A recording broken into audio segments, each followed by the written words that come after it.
कि एक समय था कि सूर्य की पहली किरणों के साथ गौरैया की चहचहाट हमारे कानों में एक मिश्री सी घोल देती थी। गांव हो या शहर, हर आंगनों में एक नन्ही चिड़िया खेलती थी। आज हमारे घरों में एसी की ठंडी हवा और मोबाइल की स्क्रीन ने उस चहचहाट को हमेशा के लिए खामोश कर दिया।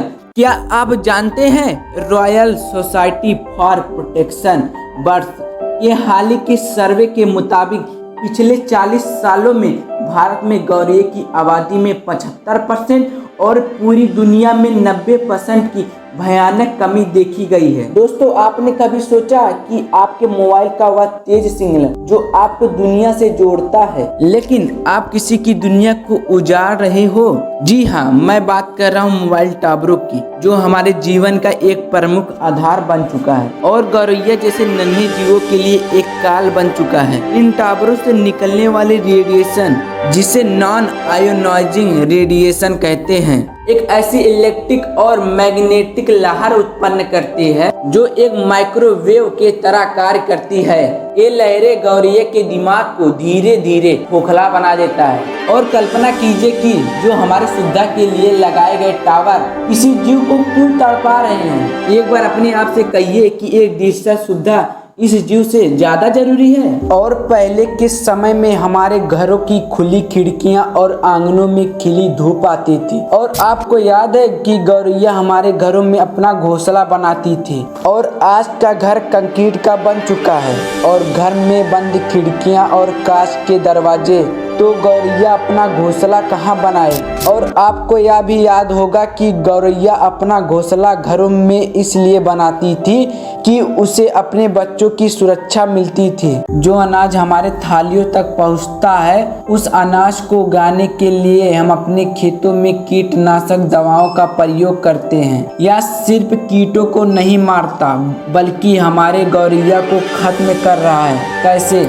दरअसल जब गौरैया के बच्चे अपने पंख को मजबूत करने के लिए छोटे छोटे कीड़े मकोड़े खाते हैं, जब इस पर कीटनाशक का छिड़काव हो जाता है, तो जब नवजात पक्षी इस कीड़ों को खाते हैं तो ये जहर उनके छोटे शरीर को सहन नहीं कर पाता, जिसके कारण उनकी डेथ हो जाती है। और सिर्फ गौरैया गांव में ही नहीं रहती थी, वे पेड़ों और जंगलों में अपना घोंसला बनाती थी। और आज हमारा शहर का विस्तार हुआ है और जंगलों की कटाई गौरैया के लिए एक बहुत बड़ा खतरा बन चुका है। पहले हम लोग त्योहारों पर पेड़ लगाते थे, लेकिन आज पेड़ लगाने की बजाय हम पेड़ों को काट रहे हैं और धीरे धीरे जंगल साफ हो रहा है, जिससे हाईवे, मॉल और फैक्ट्रियां बन रही हैं। तो गौरैया जाए कहाँ और अपना घोंसला बनाए तो बनाए कहाँ? आधुनिक समय ने इसे हर जगह से बेघर कर दिया है। यह सिर्फ एक पक्षी की कहानी नहीं है, यह हर एक जीव की कहानी है जो पृथ्वी पर जीना चाहता है, लेकिन कहीं हमारी लालच ने उसे कहीं जगह ही नहीं दिया। मैं आपको एक उदाहरण देता हूँ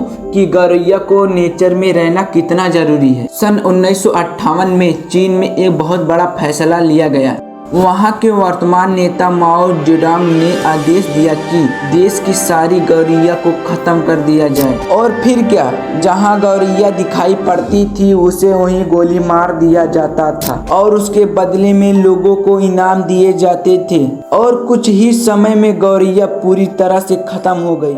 और इसके बाद जो हुआ वह एक बुरे सपने से कम नहीं था। गौरैया के खत्म होने से खेतों में कीड़ों मकोड़ों की संख्या बेकाबू हो गई और 1959 में टिड्डों ने फसलों पर हमला कर दिया, जिससे पूरी फसल बर्बाद हो गई। और 1960 तक चीन में एक बहुत भयानक अकाल पड़ा। इस अकाल ने 3 करोड़ लोगों की जान ले ली। तब जाकर चीन की सरकार को समझ आया, गौरैया सिर्फ अनाज नहीं खाती थी, बल्कि वे उन कीड़ों को खाती थी जो फसल को नष्ट करते थे। तो सोचिए गौरैया को नेचर में रहना कितना जरूरी है। इस गलती को सुधारने के लिए चीन ने रूस से लाखों गौरैया खरीदी। अब यह सवाल है कि हम इस नन्हे दोस्त को कैसे बचाएं? हमें इसके लिए पेड़ों पर स्पैरो हाउस बनाना चाहिए। जब गौरैया हमारे घरों में नहीं रह सकती तो इस स्पैरो हाउस में उसे सुरक्षित महसूस होगा।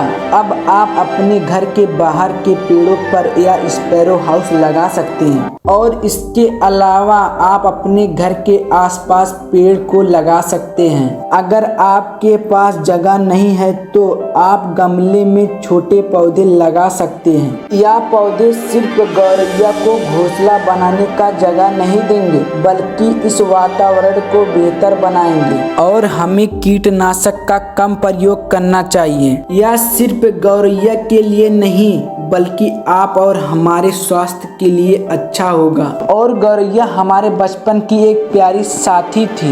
यह सिर्फ नेचर में एक नन्ही चिड़िया नहीं थी बल्कि हमारे फसलों को बचाती थी। हमें इसे बचाने के लिए एक कदम उठाना चाहिए और हमें पेड़ों पर स्पैरो हाउस और अधिक से अधिक पेड़ लगाना चाहिए।